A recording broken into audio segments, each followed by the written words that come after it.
여러분, 일을 더 하고 싶어도 나라가 일을 못하게 한다. 이게 무슨 말일까요? 주 52시간제 이야기입니다. 현재까지 말입니다. 5인에서 29인까지 29인 여기는요 주 52시간제가 적용되지 않습니다. 그래서 현재까지는요 추가 연장 근로라고 해서 허락을 해주고 있어요. 그런데 이게 12월 31일이면 종료가 됩니다. 저는 이것이 어쩌면 말입니다. 주 52시간제라는 쉽게 말하면 일을 덜하고 가계소득을 늘려서 국민들의 저녁 있는 삶을 만들겠다는 것. 애초에 이것은요 여러분 불가능했어요. 왜 불가능했느냐? 여러분 생각을 해보세요. 소득을 늘리려고 그러면 경제를 활활 타오르게 만들어야 됩니다. 그죠? 경제가 활활 타오르게 만들면 여러분 이게 기본적으로 가계소득이 늘어납니다. 그런데 경제는 적폐 세력이라고 하면서 이념으로 계속 운영하고 있는데 경제가 잘 돌아갈 일이 있습니까? 안 돌아가니까 최저임금만 대폭 올렸어요. 최저임금을 대폭 올리니까 여러분 자영업자들, 소기업들, 중소기업에서 최저임금 감당 못하니까 사람을 내보내버렸습니다. 그러니 가계소득이 어떻게 됐습니까? 가계소득이 오히려 떨어졌어요. 떨어졌어요. 게다가 주 52시간제를 적용을 하니까 일을 더 하고 싶어도 더 못하는 사태가 벌어진 거예요. 왜? 주 52시간제를 어기면요 적어도 감옥 갑니다. 감옥. 감옥 갑니다. 2년 이하의 형벌인가요? 2년 이하의 징역 또는 2천만 원 이하의 벌금이죠. 또는인가요? 제가 정확하지는 않은데요. 어쨌든 징역 갑니다. 그러니 주 52시간제를 어길 수가 없는 거예요. 그래서 이게 소기업들 5인에서 29인이니까 제발 우리 좀 살려주세요 해서 추가 연장 근로라는 예외 상황을 만들어냈는데 이게 이제 12월 31일이면 쉽게 말하면 완전히 끝납니다. 이렇게 되니까 말입니다. 이게 5인에서 29인 소기업들, 자영업자들 포함이 됩니다. 이분들은요 심각해지는 겁니다. 이들이 말입니다. 일을 많이 한다고 불만이 있는 사람들이 아니에요. 이들은요 고용인은요 더 일을 해서 월급을 더 받고 싶어하는 사람들이고요. 고용주는요 기왕이면 일 더해서 더 많이 생산해서 더 많이 생산하고 싶은 사람들이 다 모여있는 곳이에요. 서로가 이해관계가 딱 맞아 떨어졌다는 거예요. 그래서 주 평균 근로시간이 56.9시간이지만 난 상관없다. 난 더 일하겠다. 이렇게 생각을 하거든요. 실제로 주 52시간 그나마 지금 19.5%가 주 52시간 초과 근로자가 있다고 기업들이 400개 기업에서 이야기하잖아요.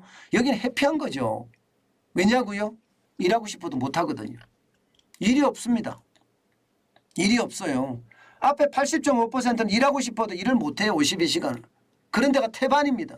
그런데 그나마 52시간 넘게 할 수 있고 내가 일하면서 월급을 더 받아갈 수 있는 데가 19.5%나 있다는 게 다행이라고 생각을 합니다. 이들은요 여러분 보세요. 이들은 보면 60시간 초과 근로 있습니다. 28.2%입니다. 60시간도 좋다 이거예요. 좋다. 일하자 이거 일하자. 나는 더 벌어가야 된다. 아이들 먹여 살려야 된다. 이런 생각 아니겠습니까 여러분? 저는 일하고자 하는데 나라가 일을 못하게 하면 이거 말이 되나 싶어요. 그러면 일하고자 하는 사람들에게 저는 임금 보장해 줘야 되는 것 아닌가요? 임금 보장해 줘야 되는 것 아니에요. 그리고 자영업자들 말입니다. 자영업자들. 지금 말입니다. 주 52시간이 아니라 주 100시간 일하는 사람들도 천지입니다. 주 100시간. 그럼 자영업자들에게도 52시간만 일하고 나머지는 평균 잡아서 정부가 돈 줘야 되는 것 아닙니까? 일하고 싶어도 일을 더 못하게 한다는 거 이게 말이 돼요? 저는 진짜 말이 안 된다고 생각합니다. 일하고 싶으면 일할 수 있게 해줘야 되는 게 이게 대한민국입니다. 노동 착취요? 무슨 얼어 죽을 노동 착취입니까? 요즘 같은 시대예요. 요즘요 조금만 이상한 게 있으면요 다 SNS로 다 나옵니다. 다. 직장 갑질부터 시작해서요 안 나오는 게 없습니다. 금방 세상에 다 드러나요. 그런 세상이 노동 착취라는 말은 이제 어울리지 않습니다. 그들이 프로파간다를 하기 위해서 노동 착취란 말을 쓸 뿐이라고 저는 생각해요. 오죽했으면 전부 다 이야기하잖아요. 제발 추가 연장 근로시간제 더 사용할 수 있게끔 해달라 이렇게 이야기하잖아요. 일감이 생겨도 더 일할 수가 없어서 영업이익이 감소한다. 더 일할 수가 없대요. 이게 일감이 생겼는데 노동자도 일하지 못하고 고용주도 일하지 못하니까 다 루즈 게임이라는 거 아니에요. 왜 이런 루즈 게임을 하죠? 저는 그게 이해가 안 돼요. 권력이라는 게 그렇게 좋은 건가요? 게다가 말입니다. 연장수당 감소가 되니까 근로자들이 월급이 줄어들잖아요. 그러니까 이탈자들이 굉장히 많이 나와요. 인력 부족이 진짜 심각합니다. 64.2%나 됩니다. 게다가 납기일을 제대로 못 지켜. 왜? 사람이 없으니까. 그러니까 거래가 끊기고 오히려 손해배상 소송까지 당하는 데가 47.2%예요. 여기에다가 생산성이나 수주 경쟁력이 떨어져서 사람이 줄어들었으니까 그죠? 그래서 계약에서 배제되는 경우가 20.8%나 된다고요. 그러니까 소기업도 죽을 판이라는 거예요. 결국 말입니다. 다 힘든 거예요. 다 힘든 거예요. 나는 일을 더해서 월급을 더 많이 받고 싶은데 그렇게 못해서 힘들고요.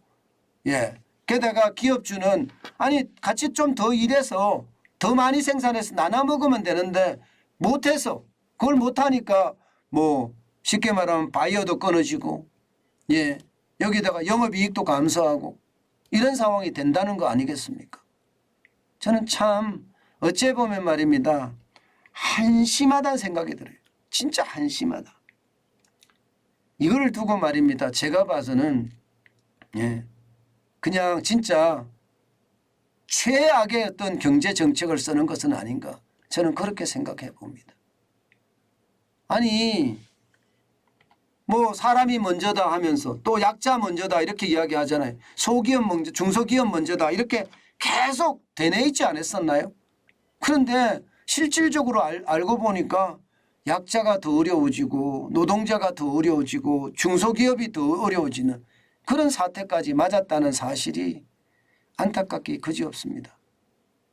저는 여러분들이 이제는요 프로파간다에 넘어갈 것이 아니라 우리 경제가 반석 위에 아주 제대로 올라서게끔 현실을 제대로 알고 부안해동 안 했으면 좋겠습니다. 저는 많은 사람들이 자꾸 부안해동하면서 자기네들끼리 어떤 모양새를 만드는데 그게 안타깝게 그지없습니다.